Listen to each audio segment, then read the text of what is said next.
I usually think of Stranger Things as a show about monsters, 80s nostalgia, synth music, and just general sci-fi horror. Now, what would you think if I told you that there was something more biblical about the show than just a hole in the wall? What if I told you that it is not an accident that there is deep truth about God in the show, that it reveals that there's a difference between using people and loving them, and how God is speaking to us through this 80s sci-fi horror show, if only we have ears to listen. That there is a reality of thin places, that there's a bridge between heaven and earth, and that there is something more holy going on than we realize. Before we get into all of that, my name is Tabitha Whiteside. On this channel, on this little corner of the internet, we talk about pop culture and creativity through the lens of Christ. If that interests you, well, then get cozy, stay inspired, and stick around. Let's get into it. The theology of the gate. Let me take you back to Genesis 28, verse 10 through 17. This is a portion of scripture that is after Jacob has fled his home in order to not be killed by his brother, and he is in the place of Bethel. He goes to sleep at night and he sees a ladder resting on the earth with its top reaching to heaven, and angels descending and ascending on this ladder, and he calls it the gate of heaven. Now you can think of it's translated as either ladder or staircase, and there is biblical reference to this being Jesus. We will get to that, but it allows us the opportunity to see the idea of thin places. Thin places, briefly, is a Celtic Christian idea that there are physical places. The veil between the physical and the spiritual worlds is almost transparent. Now, this concept can also, or is also applied to certain times of the year. One specific one that is talked about a lot is Halloween, the days leading up and days after Halloween, and how Halloween itself is a day where spirits can come and go very effortlessly through the physical and the spiritual world. Now, how does this relate to Stranger Things? How is there any sort of heavenly gate in a world, in a fictional world about small town in Indiana in the 80s? Well, in Hawkins, I should say, the gate functions exactly like the ancient concept. It is a tear in the fabric of time and space, in reality, where the spiritual bleeds into the physical. It is through the gates that are open that the upside down is able to come into the physical world of Hawkins.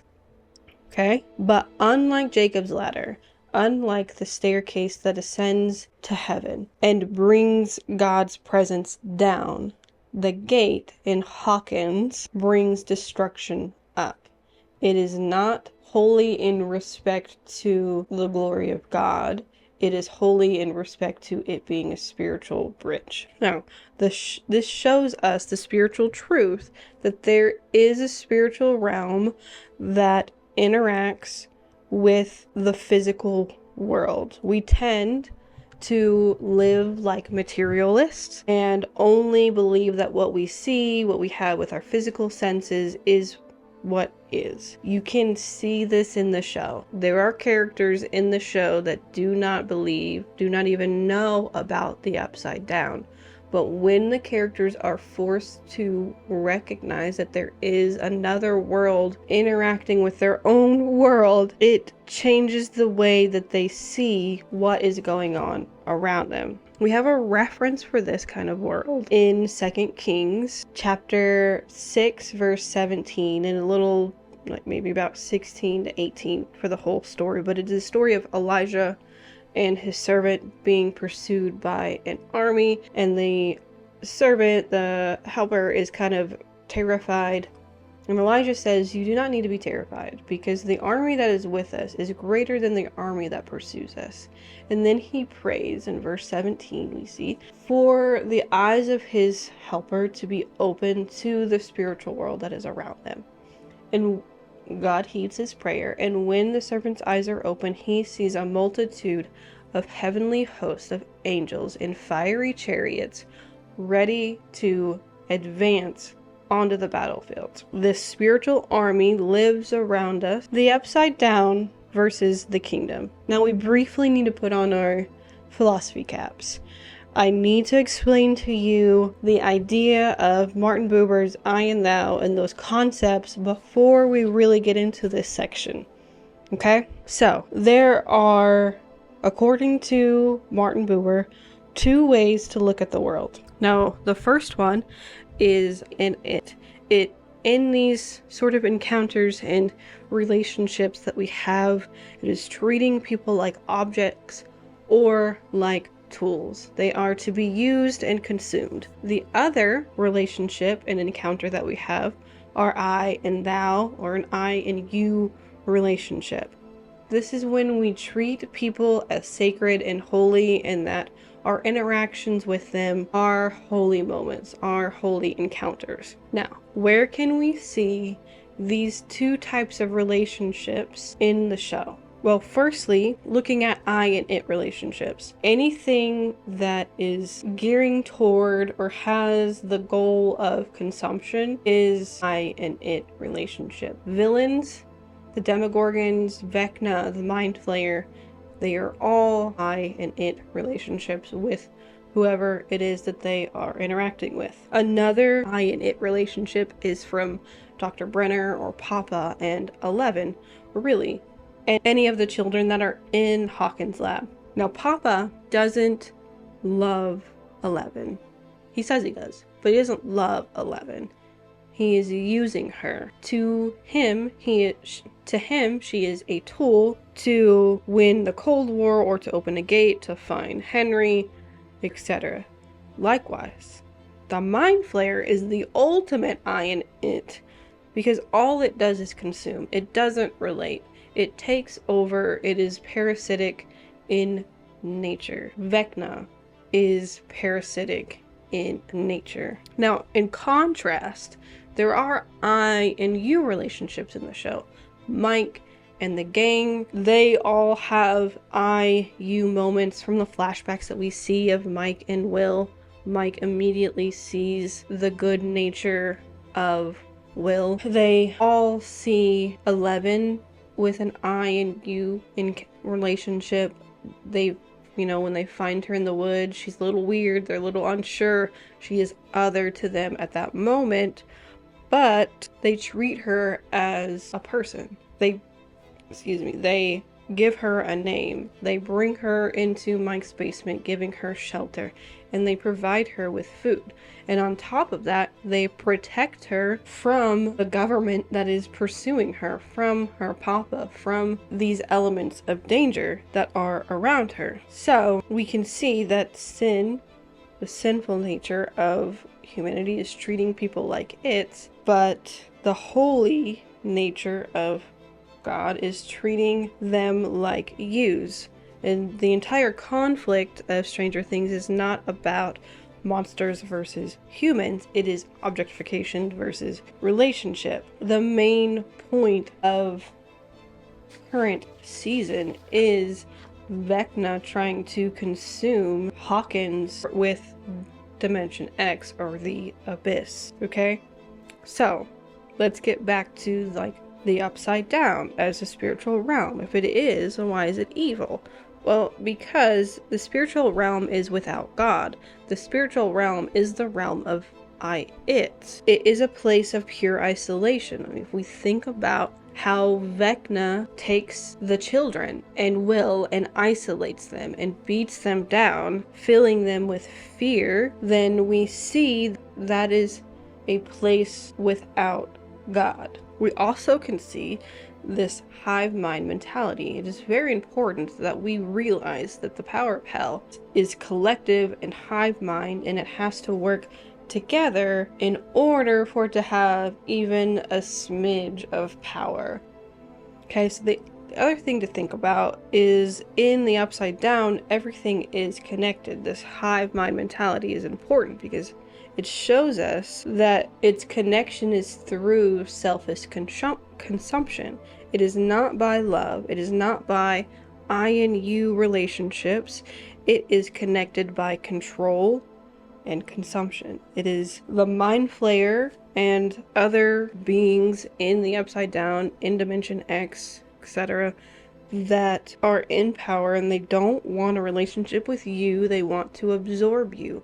When Vecna talks to Will, he wants the children because they are easy to manipulate and to mold into the kind of creations that he wants them to be, so that when he makes his new world, it will all be as he desires for it to be. And that he mentions that Will is essentially inconsequential to him. He chose Will for his weakness, his weak mind, his weak body. He doesn't see Will. He doesn't even consider the fact that Will has this hive mind, has the ability to tap into his brain and break his bones, force him to let go of his prey, Max, and anybody else, killing demogorgons, etc. He doesn't see this facet of Will, whereas Mike does. Mike and Erica both see the innate strength in Will, whether he has these Vecna powers or not. Okay? So, while the Upside Down and the gates of the Upside Down, the evil that can come into the world through the spiritual, we can see that the kingdom of heaven, with the kingdom of heaven, Jesus is the ultimate bridge and ladder. John 1:51 tells us this to be true, that you will see heaven open and angels of God ascending and descending on the Son of Man. Jesus is the Son of Man. And that through the connection of heaven and earth, he brings life, not death. He connects us through love and not control. Free will, people. We have the ability to choose him or not. We have the ability to choose to be with him or not. Leave it at that. Now, talking about Jesus, when we see films and we see them through the lens of Christ, most of the time the person who is doing it is looking for the Jesus figure, and through that we get to the role of the gatekeeper. Now, if there is a bridge, there must be a bridge builder, and in the show, 11 is the one who stands in the gap. In the show, 11 is the one who first opens up the gate that sends Henry to Dimension X.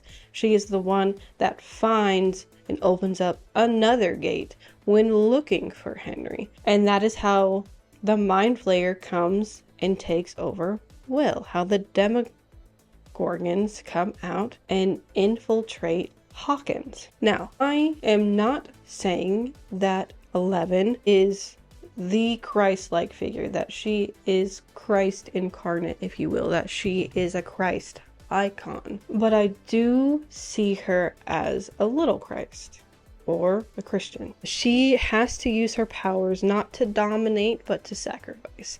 And it is through love, a paternal love, that she has strength to overcome the evil that literally knocking on the door of Hawkins. But every time she does it, every time she closes a gate, she drains herself. She suffers in protecting Earth from the spiritual darkness. Blood is shed. She is a living sacrifice. Likewise, you and I are living sacrifices. You and I are gatekeepers. You and I are the ones who are meant to be pushing back the forces of darkness in the world. We use the blood of Christ, which is how 11, in a sense, has her power. She has the blood of Henry within her, and that helps her open up the portal, the pathway to using her psychic powers, but she has to train in order for them to become natural to her. Likewise, we share the blood of Christ, and we have supernatural powers through the blood of Christ and through the authority that he has granted to us, but we have to train our bodies in order for that spiritual nature to become our natural nature. Now, we have to remember that keeping the darkness at bay requires sacrifice. 11 sacrifices herself. She sheds blood in order to push back the forces of the upside down. You and I are meant to be living sacrifices in order to push back the forces of hell. It requires someone to be willing to stand in thin spaces and to say no to evil, to take the authority that is given and say, not today, Satan. So, in conclusion, living in a thin world. Now, while you and I do not live in Hawkins, we don't have demogorgons, we don't have Vecna per se. We do live in a world where the spiritual and the physical overlap. We do live in a world where, if it is God's will to answer our prayer, asking him to show us the spiritual world within the physical world, he would grant it. We are living in a physical world, but ask yourself, do you believe that the physical world is all there is? Or do you recognize that our actions, how we treat people, whether they are with an I and you encounter or an I and it encounter, that they have spiritual weight, and that Stranger Things reminds us that the battle isn't against flesh and blood, Ephesians 6, but it is against the powers of darkness. And in Stranger Things, the powers of darkness are in the upside down, and you and I are standing in the gap. You and I are the gatekeepers. If you enjoy this kind of content, where we find the sacred, well then hit the subscribe button. If you are interested in watching another video of mine, well then right here, this video is specifically picked for you by YouTube. And you know that YouTube knows you better than you know yourself, so why don't you just click that one.